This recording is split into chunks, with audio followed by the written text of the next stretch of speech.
Kembali dalam Selamat Pagi Indonesia, Badan Pengelola Transportasi Jabodetabek atau BPTJ memastikan Electronic Road Pricing atau ERP atau jalan berbayar menuju ibu kota Jakarta akan diresmikan dan dioperasikan di perbatasan kawasan Jabodetabek pada tahun 2020.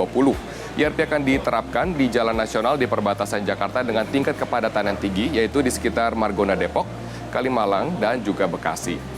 Saat ini BPTJ tengah menyusun peta jalan secara lengkap dan mengkaji aturan hukum yang berlaku karena ERP akan dimasukkan ke kategori penerimaan negara bukan pajak atau PNBP. Regulasi ERP yang tengah dikaji dengan sejumlah pihak diantaranya mengenai tarif dan penerapan untuk kendaraan roda 2 serta insentif bagi angkutan umum. Pihak BPTJ optimis rencana jalan berbayar tersebut akan menurunkan 40% penggunaan mobil pribadi dan polusi di kawasan Jakarta.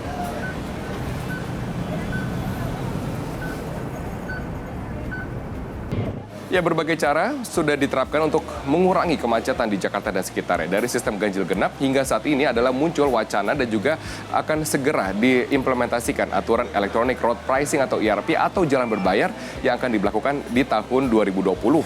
Nah, diberlakukan di daerah mana saja tepatnya karena wacana yang beredar sudah akan diberlakukan di daerah Depok, Tangerang, dan juga Bekasi. Dan seberapa efektif jalan berbayar ini akan mengurangi kemacetan di Jakarta? Saya akan berbincang bersama dengan dua narasumber yang sudah hadir bersama dengan saya. Yang pertama adalah Kepala Badan Pengelola Transportasi Jabodetabek, Bapak Bambang Prihartono. Pak Bambang, selamat pagi. Selamat pagi. Terima kasih telah hadir bersama dengan saya. Sama-sama Pak. Dan kemudian Ketua Dewan Penasihat Masyarakat Transportasi Indonesia atau MTI, Bapak Sugeng Purnomo. Pak Sugeng, apa kabar Pak? Baik, terima kasih. Telah hadir bersama dengan saya. Ya, terima kasih juga. Pak Bambang dulu ya. Pak Bambang, masyarakat sudah was-was, ERP akan diterapkan di tahun 2020. Setelah ini wacana hampir 13 tahun lamanya. Dari tahun 2006, Gubernur Sutioso pernah merencanakan ini. Tapi di mana saja dan berapa harganya? Ya, sebelum itu Mas Robert, jadi pertama, kenapa ERP ini dilaksanakan? Pertama adalah sudah ada di rencana induk transportasi Jabodetabek. Rencana induk tahun 2018 sampai tahun 2009, bahkan RTJ itu ada perpesnya, Perpes 55 tahun 2018. Yeah. Yang kedua adalah waktu kita menerapkan sistem ganjil genap pada saat Asian Games, saya mengatakan bahwa ganjil genap nggak bisa lama. Sifatnya temporary. Okay. Setahun, habis itu udah kolaps lagi dia. Karena ganjil genap banyak kelemahannya. Tapi berarti apakah nanti ERP dilaksanakan ganjil genap dihapuskan? Tentu ya, karena Oh, ini berarti pengganti ganjil genap? ERP itu pengganti ganjil genap. Oke. Nah, kemudian yang kedua adalah masalah polusi. Polusi udara kita semakin mengkhawatirkan. Ya kan? Air Quality Index mengatakan bahwa kita selalu ada di ranking 150-170. Iya. Kalau warnanya sudah merah, kondisinya mengkhawatirkan. Oleh karena itu, BPTJ segera mengimplementasi kebijakan yang kira-kira agak berkeadilan lah. Oke. Ya, sebut dengan electronic road pricing. Berarti ini Anda katakan Pak Bambang lebih berkeadilan dibanding sistem ganjil genap dan lebih efektif. Betul. Kita tanya ke MTI. Pak Sugeng bagaimana Pak? Apakah benar Pak lebih efektif dan juga lebih berkeadilan bagi masyarakat? Ya, saya rasa begini, BPTJ itu memang dilahirkan untuk mengatasi kemacetan dulu. Betul. Ya, karena Jakarta tidak bisa mengatasi dirinya sendiri. Ya. Sama dengan Bekasi, sama dengan Depok dan Tangerang. Sehingga lahirnya BPTJ. Betul. Nah, kemacetan yang sekarang ini itu sudah ke DKI saja kerugiannya 100 triliun Per hari, per tahun. per tahun ya. Andai kata 5 tahun ke depan itu 500 triliun. Iya. Ya, sama juga yang dengan anggaran yang dibutuhkan untuk membangun Jakarta maupun ibu kota baru. Iya. Artinya betapa pentingnya ini gitu ya. Betul. Dan ini ada kebijakan, salah satunya apa? Salah satunya ERP ya. Iya. Nah, namanya kebijakan ini kan agenda setting ya. Semua orang boleh mengusulkan sesuatu. Boleh mendiskusikan, mencari alternatif. Iya. Alternatif terbaik itu nanti yang akan diterapkan. Tapi Salah menurut satunya apakah ini alternatif terbaik? Nah, ini adalah opsi ya. Apakah ini alternatif terbaik itu pertanyaan sangat bagus sebetulnya. Tapi apakah masyarakat yang penting tertolong dengan itu kan?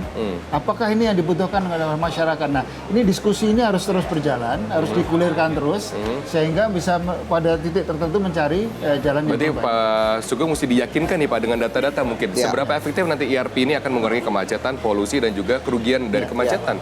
Ya, jadi gini, waktu pertama polusi ya, polusi. Waktu kita menerapkan ganjil genap pasar Asian Games, di koridor ganjil genap kita berhasil menurunkan polusi sebanyak 28%. Angkanya cukup lumayan, signifikan. Kemudian juga masalah kemacetan ya, kemacetan itu menurun 30-40%. Ya. Iya. Nah, ERP juga kami harapkan akan seperti itu ya. Nah, oleh karena itu memang ERP ini tadi bukan hanya bicara alternatif tidak, tetapi ERP ini adalah merupakan tahapan lanjutan kebijakan setelah ganjil genap. Nah, secara teori emang seperti itu ya. Iya. Nanti setelah IRP apa? Nanti pembatasan pemilikan kendaraan. Ya. Setelah itu apa lagi? Mulai pembatasan jumlah kendaraan. Iya. Bahkan nanti mengatur tuh STNK siang dan malam. Seperti Iya. Singapura udah tahapan seperti itu. Nah, kita akan mengarah ke situ.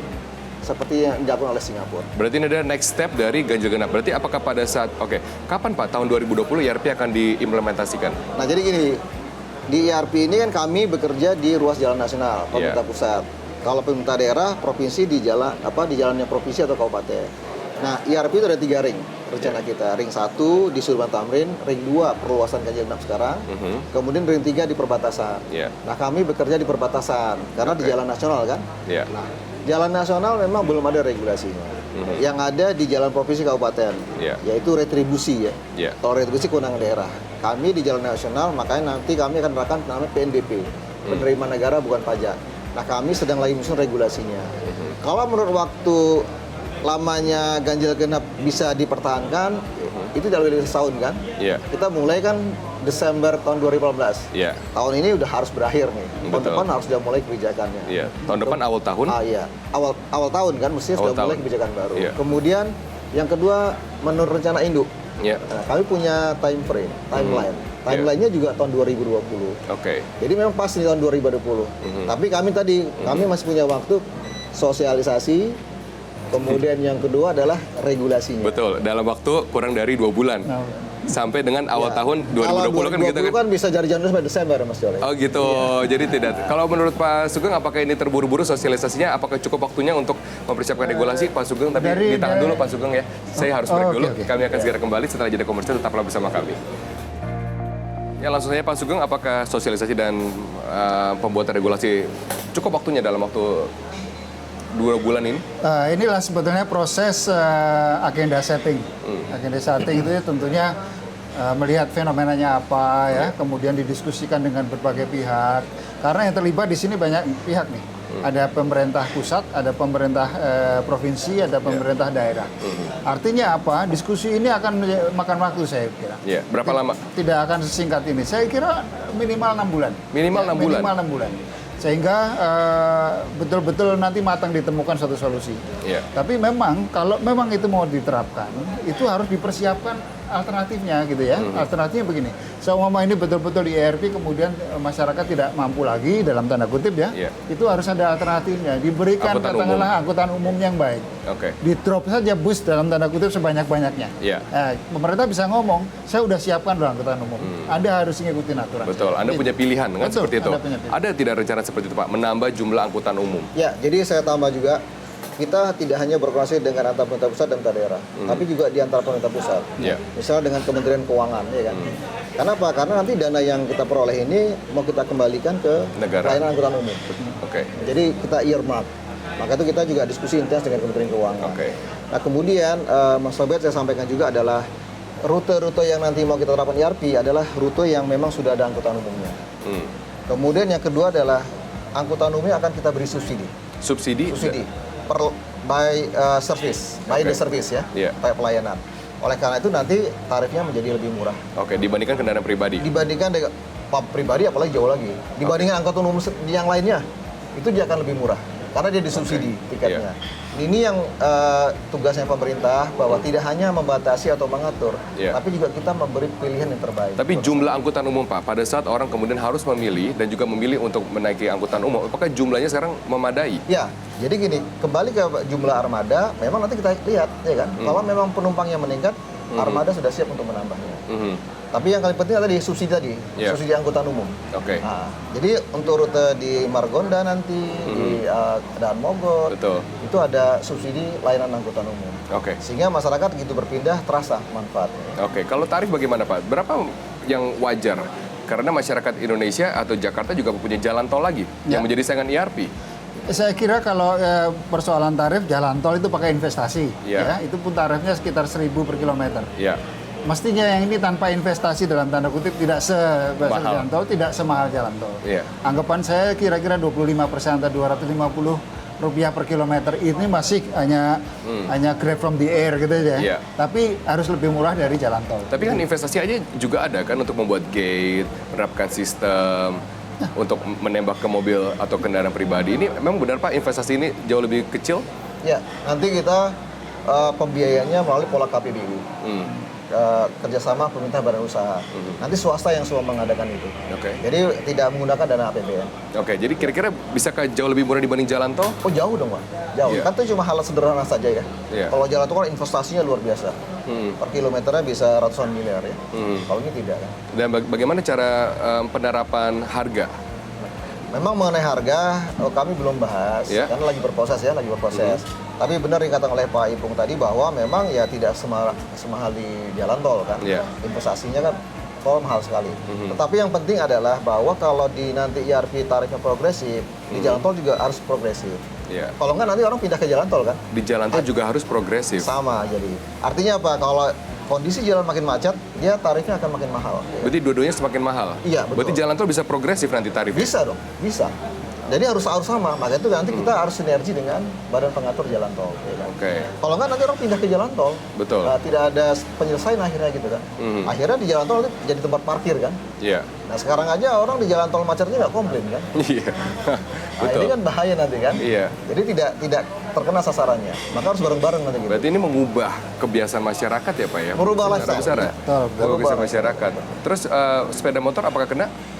Sepeda motor belum diatur ya. Iya. Mungkin nanti kalau juga sepeda motor mungkin nanti kita atur ruas-ruasnya ya. Dia akan mungkin ada di ruas alternatif ya kan? Oke. Tidak di ruas utama yang terkena IRP. IRP, oke. Pak Sugeng, terakhir apa saja Pak yang harus benar-benar diperhatikan dalam masa-masa genting ini untuk membuat suatu regulasi? Saya kira sosialisasi sangat penting. Ini Iya. sebetulnya sudah secara otomatis sosialisasi. Dipersiapkan mindset masyarakat. Iya. Kemudian dipersiapkan juga dengan plan-plan itu dikomunikasikan ke masyarakat. Apa harus dilakukan, kapan dan bagaimana. Iya. Kemudian apakah masyarakat akan apa yang mereka akan peroleh? Ya? Betul. Setelah mereka dalam tanda kutip berkorban memarkirkan mobilnya, Ya. apa yang dia peroleh selama pelayanan ada di jalan. Ini menjadi penting sehingga mereka dengan senang hati akan bisa Betul. berkontribusi. Jika ada kebijakan yang benar-benar Betul. dapat mengentaskan kemacetan, pasti paham ya Pak ya? Pasti paham dan juga pasti mafhum. Terima kasih Pak Bambang. Baik, ya, Oke, makasih. kita tunggu terus Pak bagaimana update-nya Baik. mengenai IRP. Dan terima kasih Pak Sugeng Ya, telah hadir terima bersama kasih. dengan saya. Kami akan segera kembali setelah headline news pukul 9 waktu Indonesia bagian Barat. Tetaplah bersama kami. Pak, makasih Pak ya.